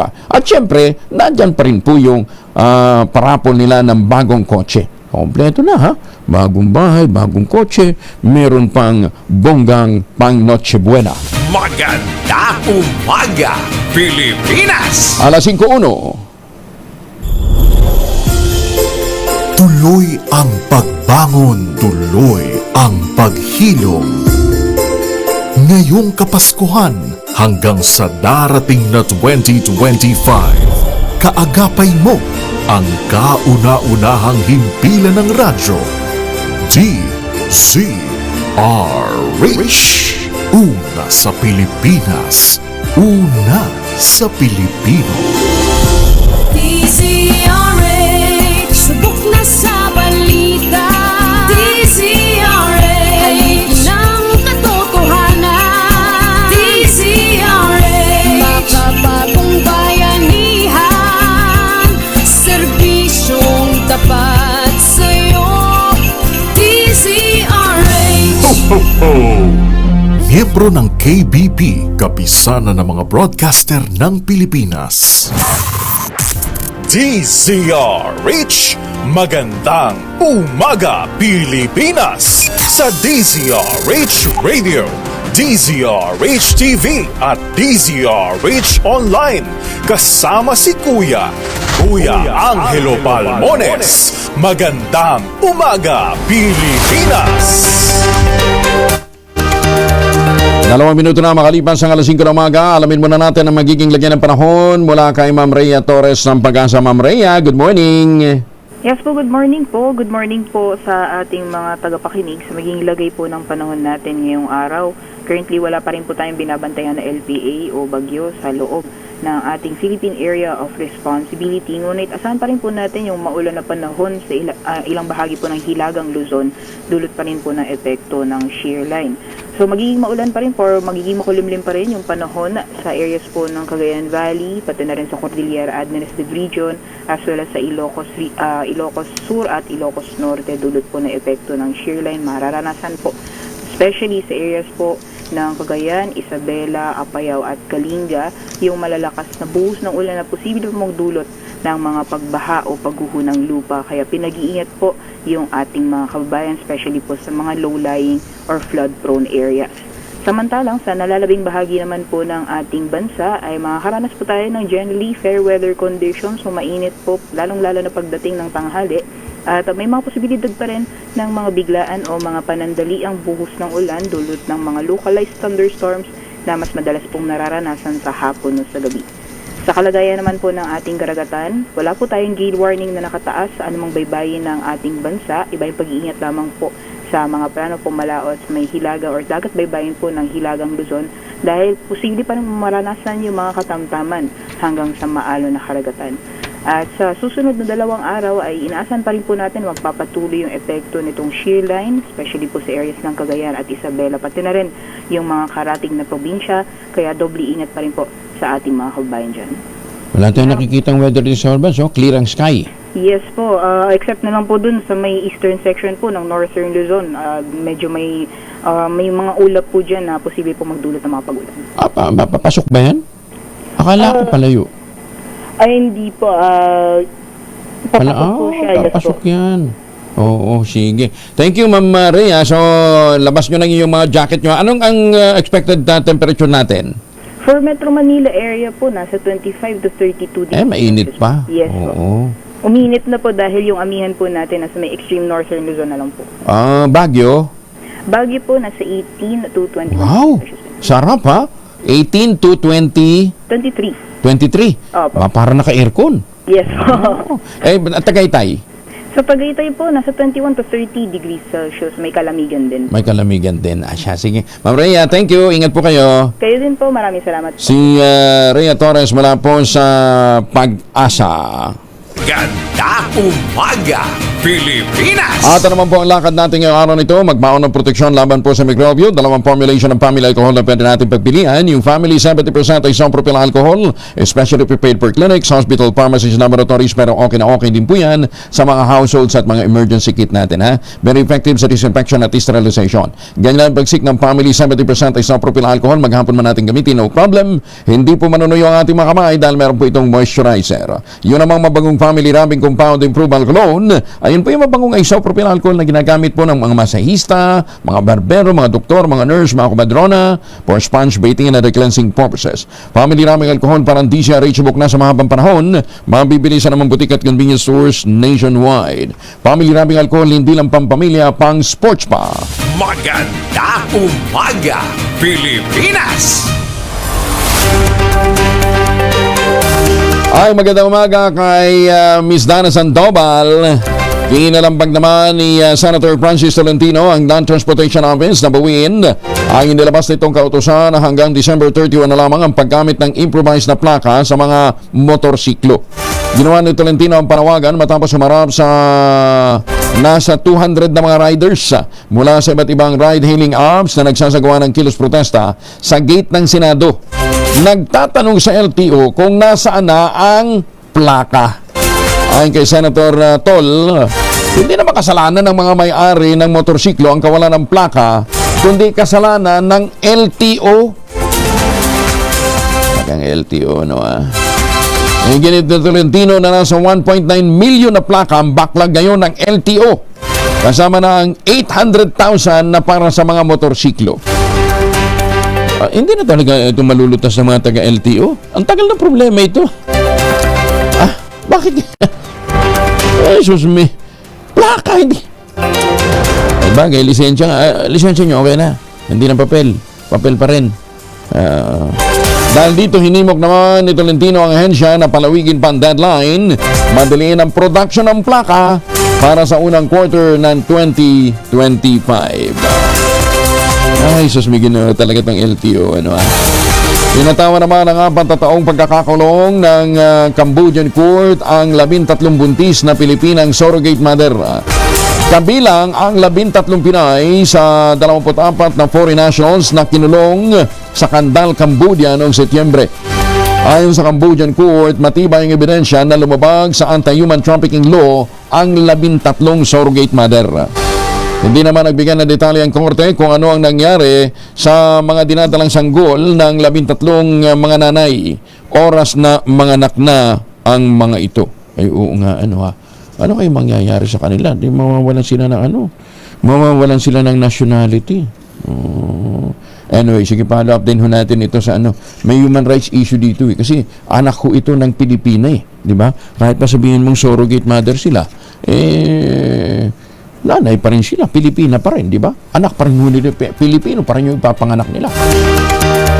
Inimok naman ni Senator Christopher Bongo ang lahat ng kabataang leader na tumulong para mapalakas ang komunidad tungo sa matatag na pag-unlad ng bansa. Itong panawagan ni Senator Go sa kanyang pagdalo sa ginanap na National Youth Convention 2024 sa Nasugbu, Batangas, kung saan bago nga siya nakarating nag-emergency landing helicopter na kanyang sinasakyan sa Pilili, Rizal dahil sa masamang panahon. Kasabay nito, nanawagan ang mababata sa mga youth leader na pagyamanin ang programa, gamitin ang mga natutunan para mapalawak ang kaalaman at mas mapaunlad ang mga proyekto laan para sa mga kabataan. Bagong balita, bagong impormasyon, kasama si Kuya Angelo Palmones. Magandang umaga, Pilipinas! 5:09.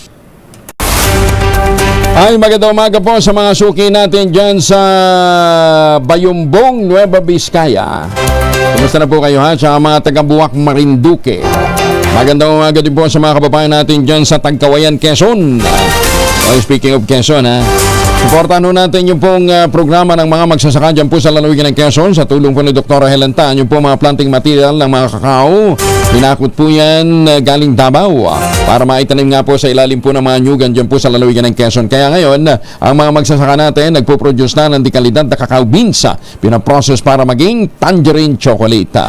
Ang tangerine chocolate po ay produkto ng mga magdaniog ng mga magsasaka dyan sa lalawigan ng Quezon. Dati umaasa sila sa kopra, ngayon po meron na silang high value crop na idinagdag po sa kanilang pinagkakakitaan, ang cacao beans. Alam ba ninyo na ang buong Pilipinas importer pa rin ho ng cacao? Nag-i-import pa rin ho tayo ng tsokolate. Kaya nga daw magmamahal yung mga pastries at mga cake ngayong Disyembre. Dahil sa mahal po yung cacao, mahal po yung kokwa na ini-import natin dahil nga laki pa rin ho ng kakulangan ng ating production. Pero dyan po sa lalawigan ng Quezon, nagtatanim ho sila ng malawakan ng mga kakao. Available po ang tangerine chocolate sa 0919-095-5935. Yung may higit 10 variants po ng tangerine chocolate ay available naman sa tangerinechocolate.ph. Diyan po na lang ninyo i-check kung kayo po ay interesadong umorder habang kayo po ay pabalik ng Pilipinas. Tangerine chocolate 100% gawang lokal but taste and looks global dahil ito'y tulungan ng Department of Science and Technology at saka ng DTI.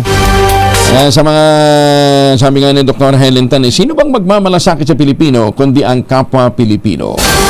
Kaya tangkilikin natin ang gawang atin dahil sabi po ni Dr. Helen Tan, yan ay makatutulong para po sa ating ekonomiya. Magandang umaga, Pilipinas! Ala pa ba, Malu?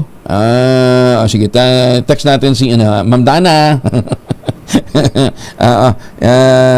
Tumatawag na ho si Malu Cabral.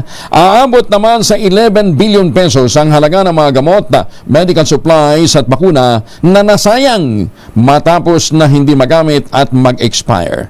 Sa ulat ng Commission on Audit, kabilang sa mga ito ang mahigit 7 milyong vials ng COVID-19 vaccine na naimbak lamang sa mga bodega ng Department of Health at sa mga health facility.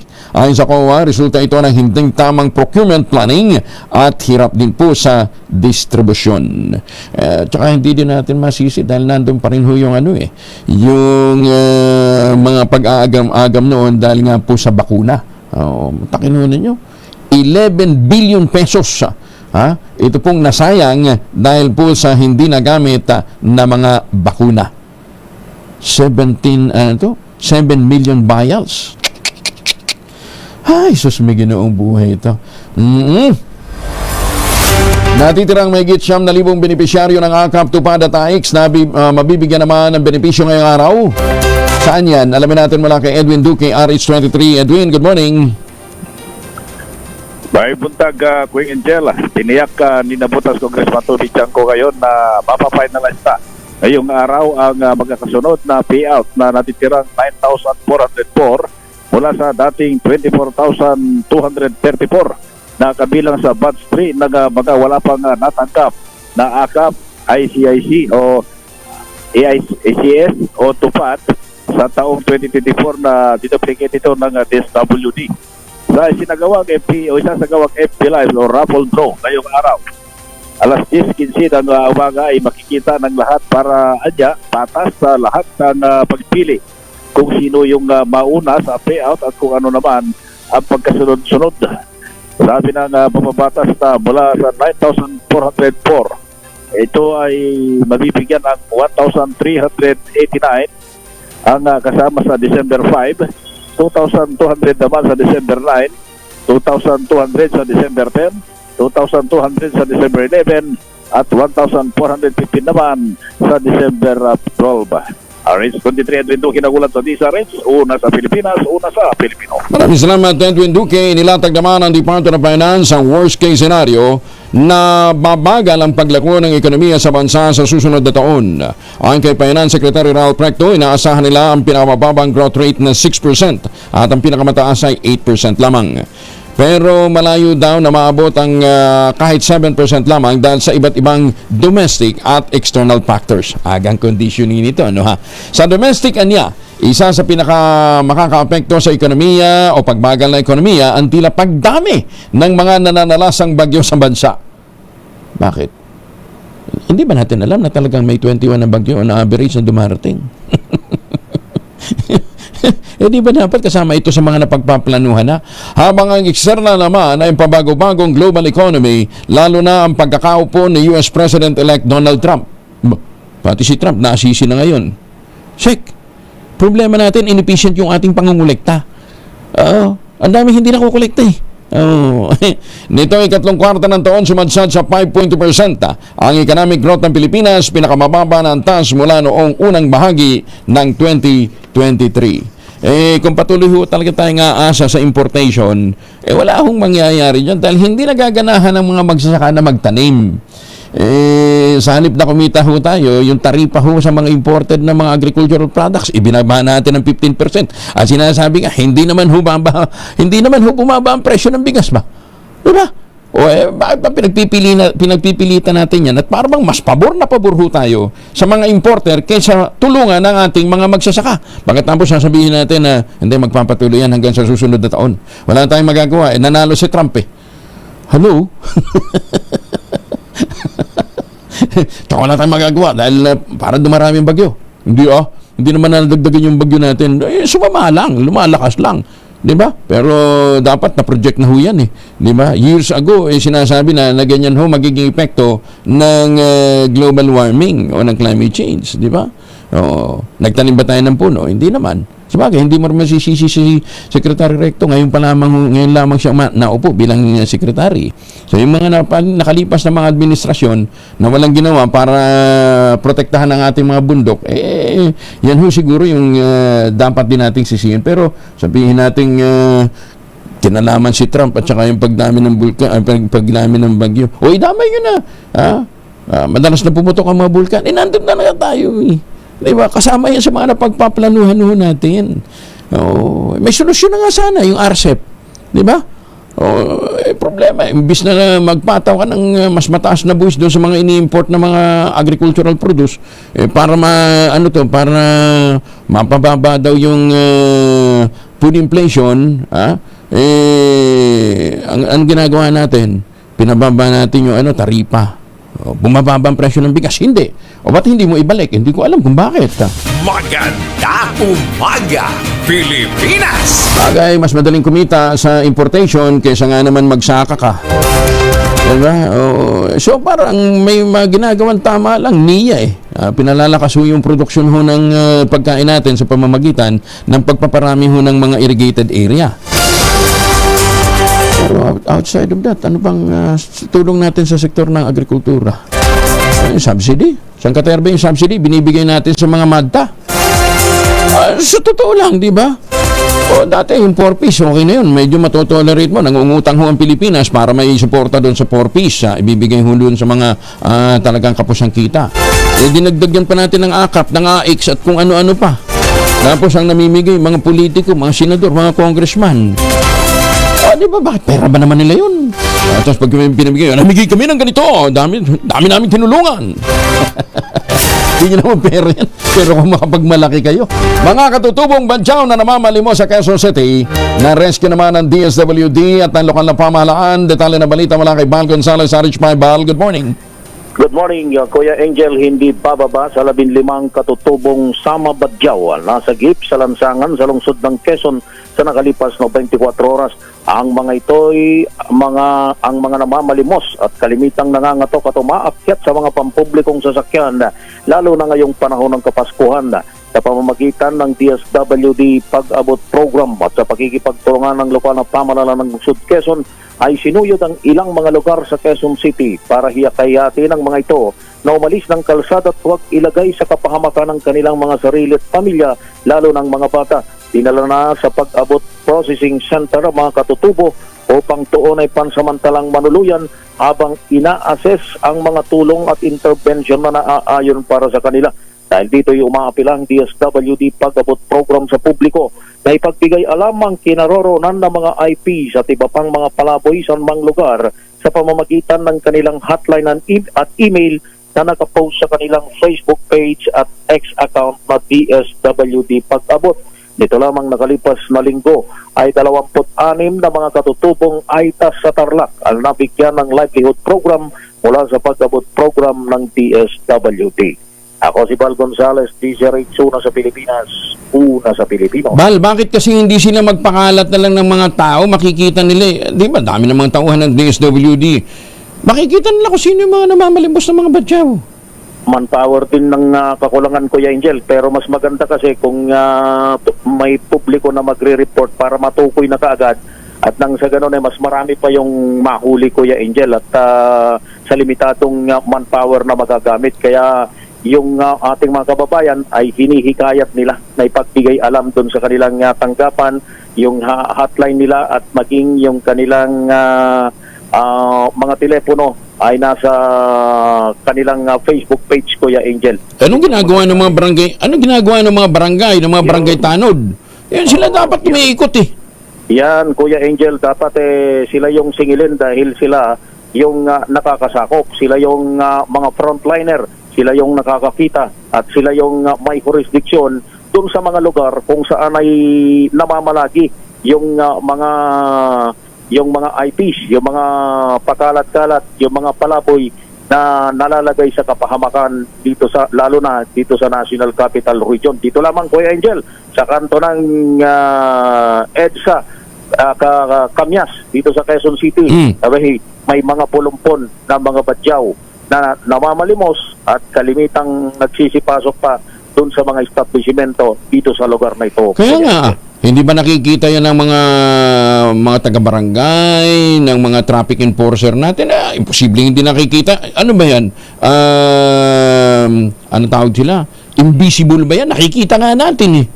Ayun, Kuya Angel, dapat kumilos dito yung mga barangay. Tama ka ron, Kuya Angel, dahil sila yung nakakakita at sila yung may jurisdiction dun sa lugar kung saan makikita itong mga patutubong ito na nalalagay sa kapahamakan. Lalo na, Kuya Angel, pag umulan, kung saan-saan lang naman sila natutulog. Kaya imbis na yung kanilang barya-baryang kinikita pag nagkasakit ay lalo pang magiging problema, Kuya Angel. Pero sinasabi naman nila, sanay kasi yan sa mga ganyang ulan-ulanan, ha? Pero hindi yun eh. Alam natin, matagal ng halos taon-taon naman yan. Pagka magpapasko, talagang dumadagsa yung mga yan, ano? Di ba, bakit hindi magsagawa na lang maglagay ng special task force ang DSWD? O total, nandiyan si Secretary Gatchalian. Kabisado niya yan eh. Dahil sa Valenzuela, in fairness ha, walang nagpapalimos na katulad niyan. Kasi talagang tinutulong, agad nilang nire-rescue at dinadala sa, doon sa bahay kanlungan. Correcto. Meron nga silang bagong gusali, Kuya Angel, yung pag-abot processing center na pinahinayaan sa panahon ni Secretary Rex Gatchalian. Diyan sa may 6 na palapag na gusali, diyan sa Williams Street, diyan sa lungsod ng Pasay, Kuya Angel, diyan dinadala yung iba habang isinasailalim yung mga nare-rescue habang isinasailalim sa assessment kung ano yung mga intervention o tulong na ibinibigay sa kanila ay dito sa mga nare-rescue at isa rito yung pagpapauwi sa kanila saan man sila probinsya ng galing, Kuya Angel.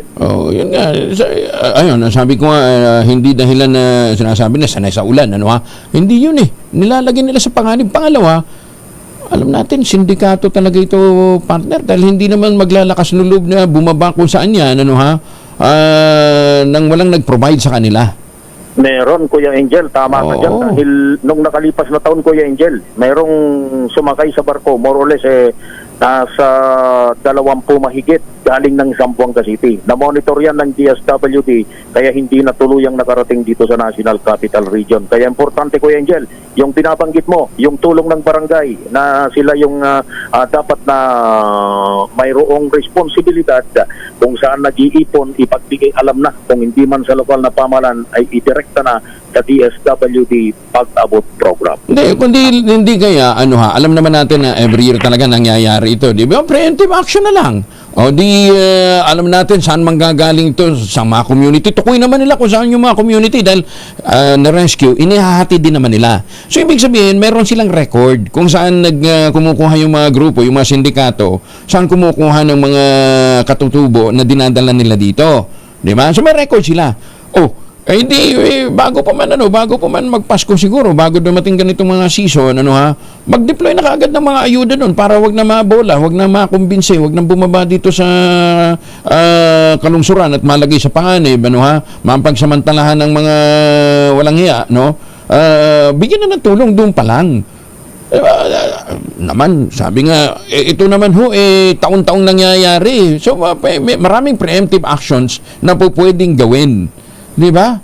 Oo, kaya nga ang DSWD, Kuya Angel, buwan pa lang ng Oktubre at bago sumapit pa ng Nobyembre, Kuya Angel, yan yung tukoy nilang mga panahon kung saan yung sinasabi nating sindikato ay nag-iipon na ng kanilang mga dadalhin dito sa Metro Manila. Kaya ito yung tinututukan ng DSWD. Kaya kung titingnan mo, Kuya Angel, in fairness, medyo nabawasan naman yung bilang, hindi katulad nung nung nakalipas na mga panahon, lalo na dyan sa Agham Road, Kuya Angel, na ngayon ay Senator Miriam Defensor Santiago Avenue. Diyan nagtatago, diyan namamalagi yung napakaraming bilang nung nakalipas na taon. Pero ngayon wala na yung mga nandun, Kuya Angel. Mukhang nasa ibang lugar. Dito sa Quezon City, ang napapansin ko lang ay dito sa bahagi ng Kamyas. Yung iba ay siguro sa may binabanggit pa ang DSWD doon sa bahagi ng Novaliches, pero yun ay na-aksyonan na. Kaya malaking tulong ng mga barangay na sila yung maglista at sila yung magkipag-ugnayan sa DSWD kundi man sa iba't ibang mga LGUs para masagip itong mga IPs, mga indigenous people na ito na namamalimos tuwing panahon ng Kapaskuhan. Ako si Val Gonzales, DZRH, una sa Pilipinas, una sa Pilipino. Maraming salamat, Val.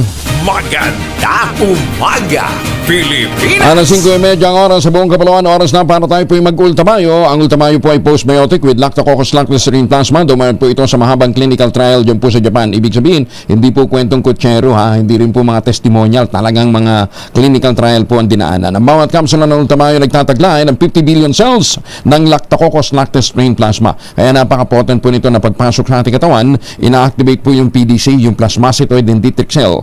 Yan po yung tinatawag ng mga dalubhasa na commander ng ating immune system. Kaya pagka yan ho napagana ng husto, naitataboy po yung mga toxin sa ating katawan habang tayo po ay natutulog.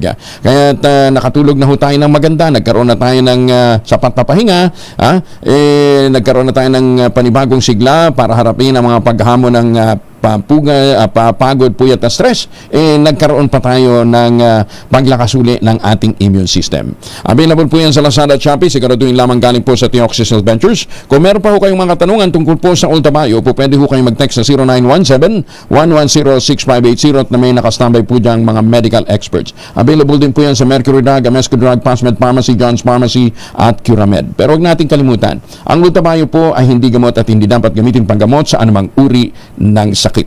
Ultamayo, rehistrado sa Food and Drug Administration, halal certified. Maganda umaga, Pilipinas! Oras muna sa buong kapuluan, 32 na makalipas ang alas 5 na umaga. Panalo ang Pasko sa DZRH. Dahil sa Pasko Panalo, mas malakas promo.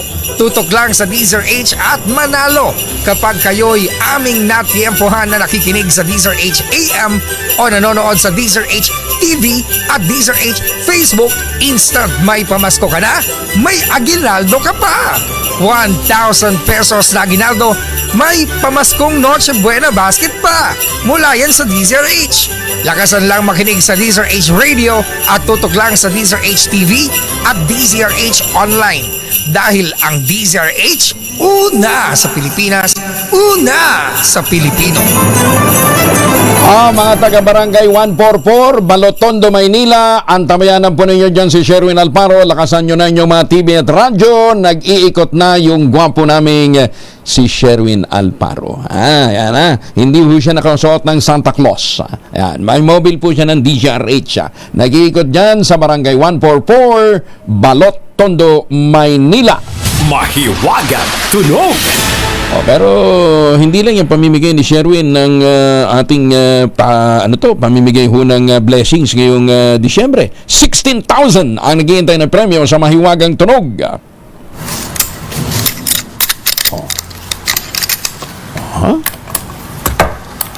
Ayan. Wala ho yan sa banyo kung kayo nagsashower gamit ang Shield Bath Soap. Wala po yung mga items na yan sa banyo. Nandyan sa opisina, sa square, mga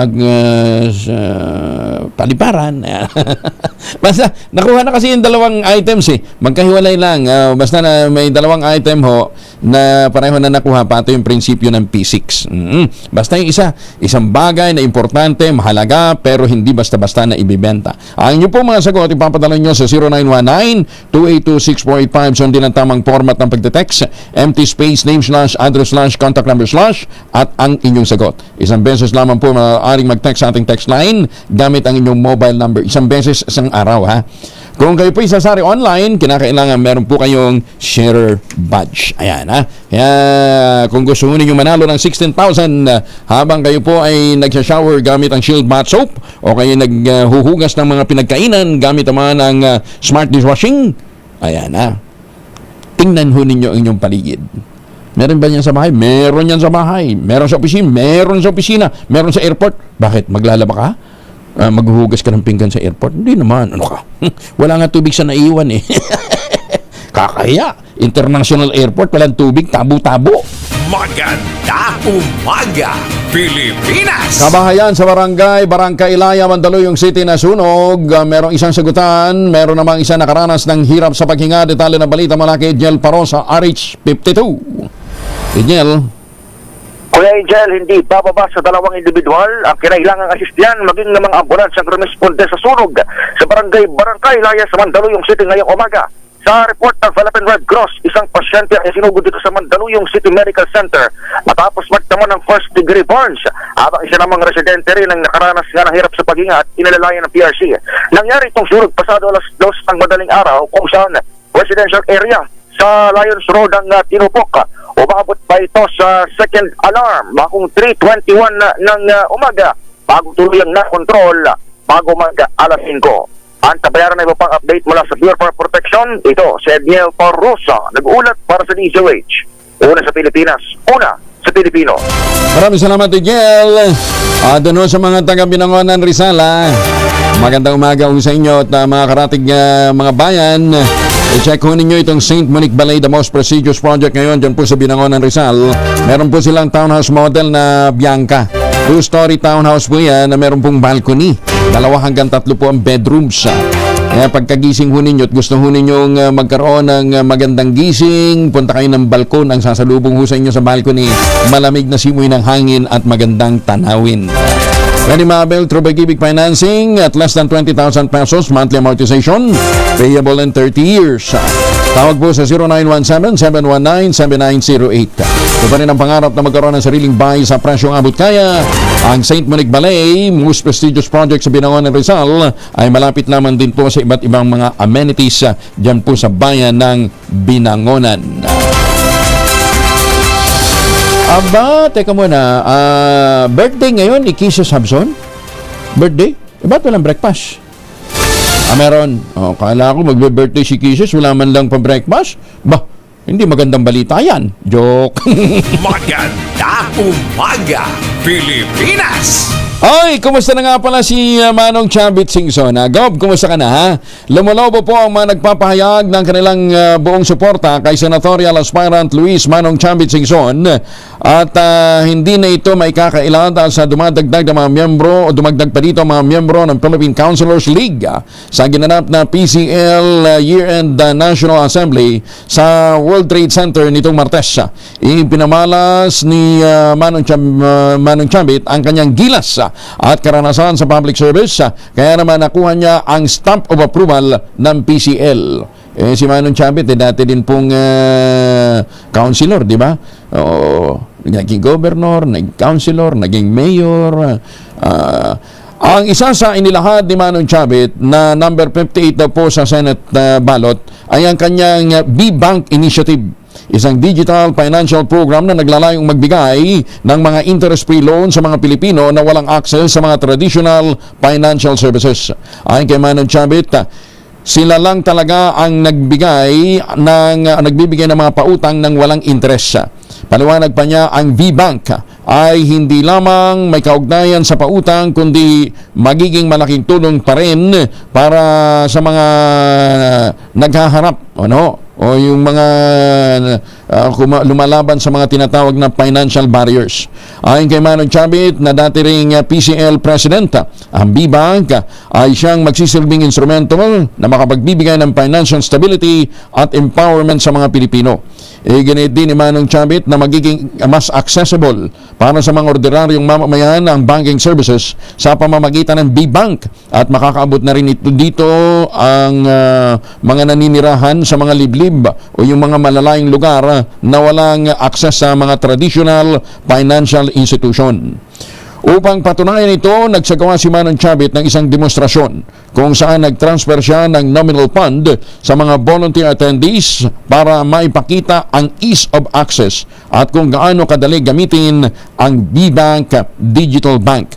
Ibinahagi rin ni Manong Chavit ang kanyang mga nagawa sa Ilocos Sur bilang isang lokal na opisyal. Ayos ano ha, BBank ha. Malu, imbitahin nga natin minsan si Manong Chavit. Mapaliwanag tong B-Bank na ito, no ha? Oo. Tsaka, mapakita din natin yung ease of access, no ha? Mantakin mo through through the digital banking services pwede kang mapadalhan ng pondo, di ba? Oo. Dami ng mga nakikinig ngayon. Biyan natin, padalhan. ay, teka muna. 45 na makalipas ang alas 5 ng umaga. Maganda umaga, Pilipinas! Minutos na makalipas ang alas 5 ng umaga na ibang nabigat kay Renato Mabonag dyan po sa Tugigrao. Magandang umaga kay Salma Tariman dyan po sa South Korea. Lifted na daw yung martial law dyan Salma, no, ha? At magandang umaga din po sa mga suki natin dyan po sa Talisay, Batangas. Merseni, kumusta na po kayo, ha? At saka syempre kay Professor Andy Pereira. Prof. Andy, okay ba? Yan ang ang critic ko pagdating sa sa pananamit. Ayan, sabi ni Prof. Andy, huwag ka masyadong nagsusuot ng light. Tumataba ka lalo. Dati na ako matawa, Prof. Hindi, pero bawasan natin ng konti. Ayan, ito naman, yung cameraman kasi natin, hindi mo man lang i-adjust ng konti, para medyo pumayat-payat tayo ng konti. Ayan, medyo, para, di ba? Para medyo mas mag-okay ng konti. Uy! Maganda umaga sa mga taga-Portugal, ha. Nandiyan pala si Asek Cecil Bangcasantos ngayon ng Kumadrona. Nangangampanya ka dyan sa, Asek Cecil, kumusta ka na, ha? Maganda umaga, Pilipinas! Presyo daw ng galunggong sumipa ng 350 per kilo. Akala ko pa bababa kasi nga may mga imported na. Alamin natin ang balita mula kay Giselle Ricaport, RH15. Giselle, good morning. Kuyang Angel, good morning. Lalo pang umaaray ang mga mamimili sa mahal na presyo ng pangmasang isda na galunggong dito sa Cartimar Market sa lungsod ng Pasay. Mula sa normal na 250 pesos ang kada kilo, sumipa na sa 350 pesos ang kada kilo ngayon ang galunggong, habang mabibili naman sa 380 pesos ang kada kilo ng dalagang bukid mula sa 280 pesos kada kilo noon. Nagmahal din sa 450 ang kada kilo ng sapsap mula sa 350 ang kada kilo. Ang bisugo naman 450 na ang kada kilo mula sa dating 400.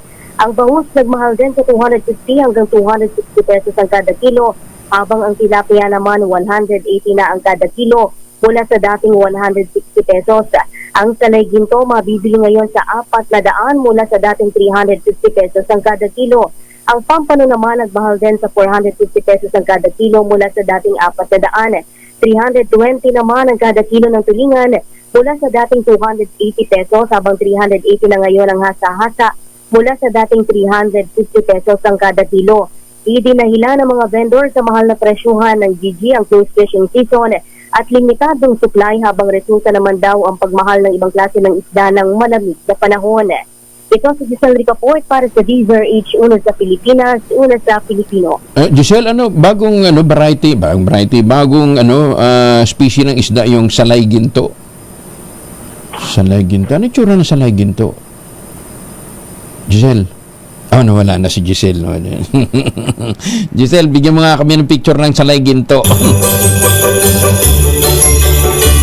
Panalo ang Pasko sa DZRH. Dahil sa Pasko Panalo, mas malakas promo.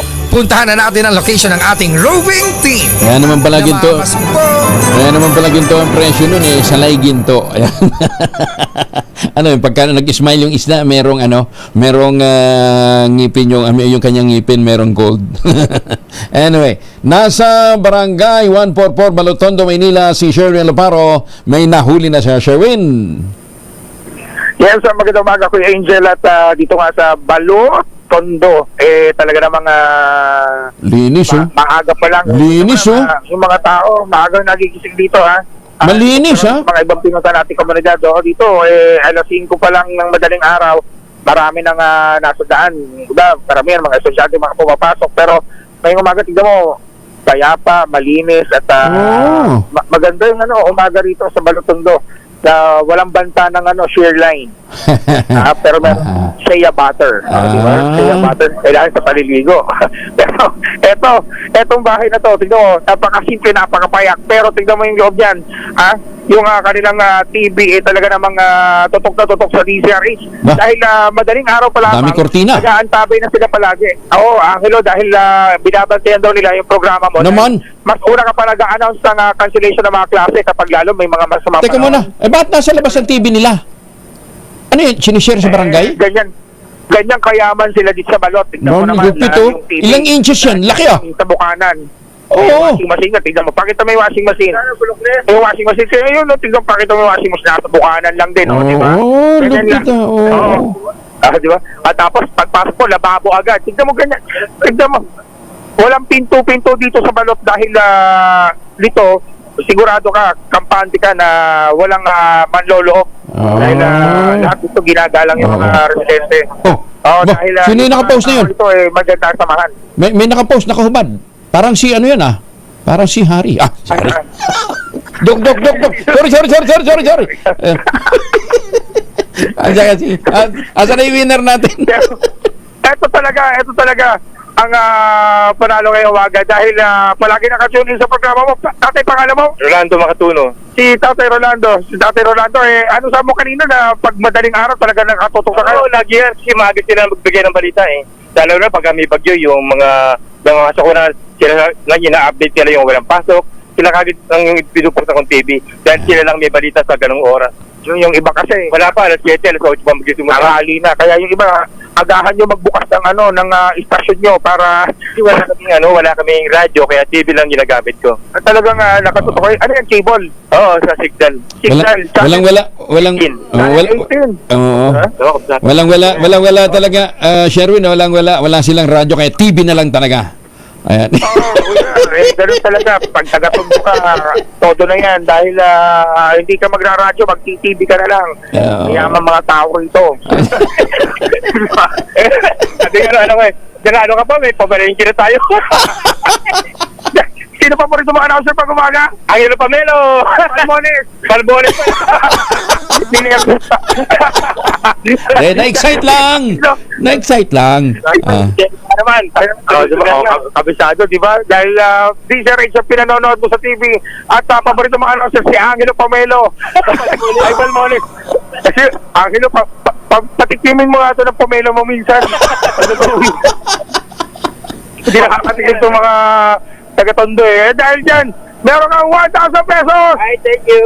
At syempre, hindi lang yan, dahil paborito mo ang DZRH, aagahan na namin ang pamasko mo 20 days bago magpasko. Meron kayong pang Noche Buena, meron kayong Noche Buena pack mula sa DZRH, at syempre meron kayong DZRH umbrella, yan para pang panangga sa malang panahon. Salamat po, maraming salamat po sa DZRH, lalo na po sa bumubuo ng DZRH. Maraming salamat po. Ako maraming salamat din, Tatay, dahil nung nagtatanong-tanong tayo sa lugar nila, siya mismo yung unang lumapit sa atin. Ako, DZRH, nanonood ako niyan palagi tuwing umaga. Maaga pa lang, bukas na ako ng TV lagi dyan. Kasi maaga ako nagigising, minsan 3 o'clock, gising na ako Magbubukas na ako ng TV, pagka DZRH na. Ayan, kaya naman sa mga nais manalo ng 1,000 pesos laging tumutok sa DZRH Pasko, panalo from Mars number 6, Sugar with Battle para DZRH, una sa Pilipinas, una sa Pilipino. Maraming salamat, Sherwin Pomelo. Maganda umaga, Pilipinas! Kaya Sherwin, hindi tayo nananalo sa eleksyon Napapalitan na apelyido natin, hindi nabibilang balota natin. Idineklarang Word of the Year ng Oxford Dictionary ang salitang brain rot.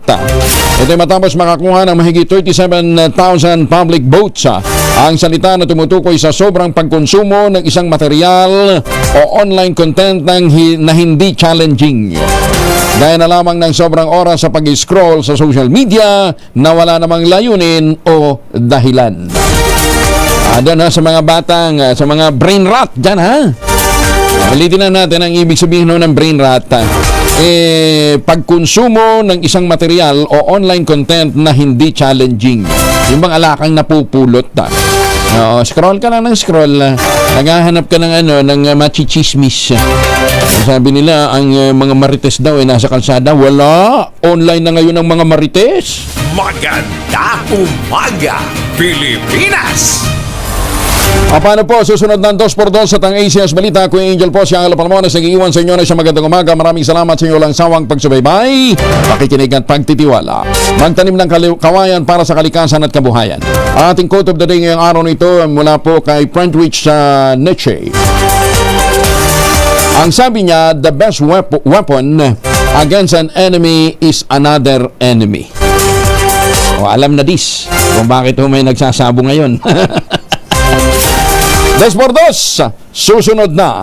Maganda umaga, Pilipinas!